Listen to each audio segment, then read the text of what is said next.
नमस्कार। हम सबने सुनी है पुरानी वीरान जगहों की कहानियां, है ना? हर जगह का अपना एक राज होता है जो उसकी दीवारों में कहीं दफन रहता है। तो आज हम एक ऐसी ही कहानी के डर को परत दर परत खोलेंगे। कहानी का नाम है काली हवेली का साया। तो चलिए हिम्मत करके इस हवेली के दरवाजे पर एक दस्तक देते हैं। तो कहानी शुरू होती है एक बिल्कुल कह सकते हैं क्लासिक हॉरर वाली जगह से। गांव के बाहर अकेली खड़ी एक पुरानी हवेली। ऐसी जगहें तो हमेशा से ही राज और अनकही कहानियों का गढ़ रही हैं। क्यों? क्योंकि ये दुनिया की नजरों से दूर होती हैं और बस यहीं से डर का असली खेल शुरू होता है। तो अब आते हैं कहानी के पहले हिस्से पर, यानी कि वो किस्से, वो किंवदंतियां जो इस जगह से जुड़ी थीं। देखिए, हर पुरानी जगह की अपनी एक कहानी होती है जो पीढ़ी दर पीढ़ी चलती आती है। तो सवाल ये उठता है कि इस काली हवेली के बारे में आखिर लोग कहते क्या थे? लोग कहते थे कि रात के ठीक 12 बजे, आधी रात का वक्त, ये टाइम हमेशा से ही थोड़ा अजीब और अनहोनी घटनाओं से जुड़ा माना जाता है ना? कुछ लोग इसे विचिंग आवर भी कहते हैं। मतलब एक ऐसा वक्त जब हमारी दुनिया और दूसरी दुनिया के बीच का फासला सबसे कम हो जाता है। एक परछाई चलती है, जरा सोचिए, एक परछाई जिसका कोई शरीर नहीं, जिसकी कोई पहचान नहीं। ये डर का सबसे असली रूप है, अज्ञात का डर।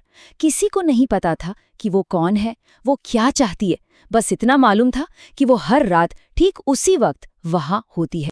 और जैसा कि हर अच्छी डरावनी कहानी में होता है, इस कहानी का भी एक नियम था, एक चेतावनी, कि जो कोई भी उस परछाई को देखने की हिम्मत करेगा तो उसके साथ क्या होगा?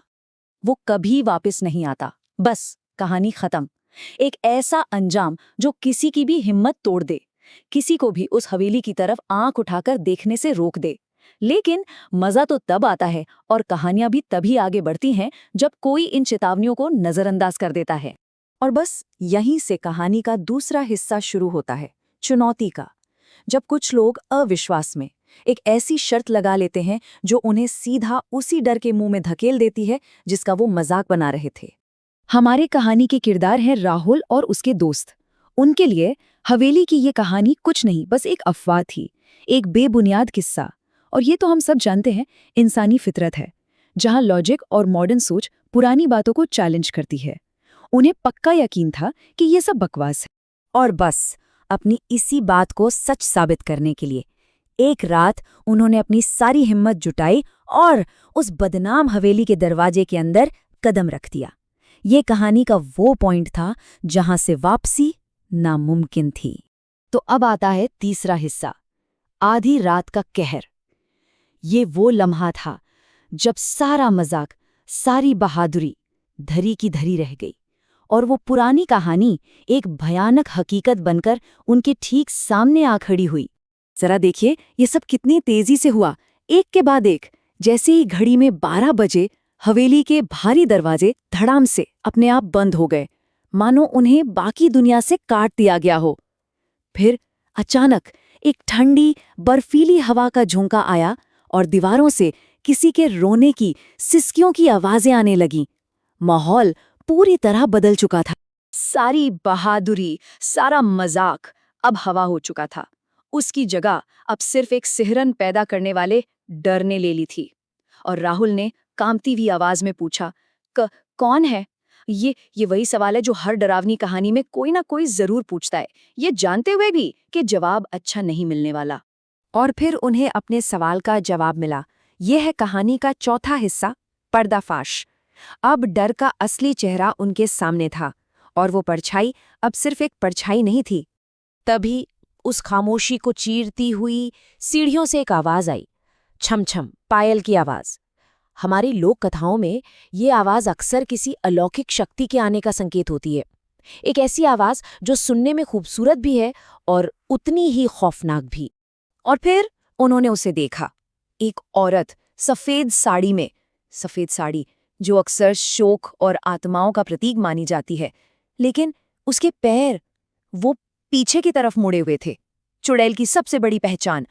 और उसका चेहरा, उफ, चेहरे पर आंखें थी ही नहीं, सिर्फ 2 काले गड्ढे थे जिनमें बस अंतहीन अंधेरा था। ये खौफनाक मंजर देखकर एक दोस्त चीखा और भागने की कोशिश की, लेकिन उसके पैर जमीन से चिपक गए थे, जैसे जैसे किसी ने उन्हें जकड़ लिया हो। ये डर की वो हद होती है जहां आपका शरीर आपके दिमाग का साथ छोड़ देता है। अब भागने का कोई रास्ता नहीं था। और अब कहानी का आखिरी हिस्सा, भयानक अंजाम।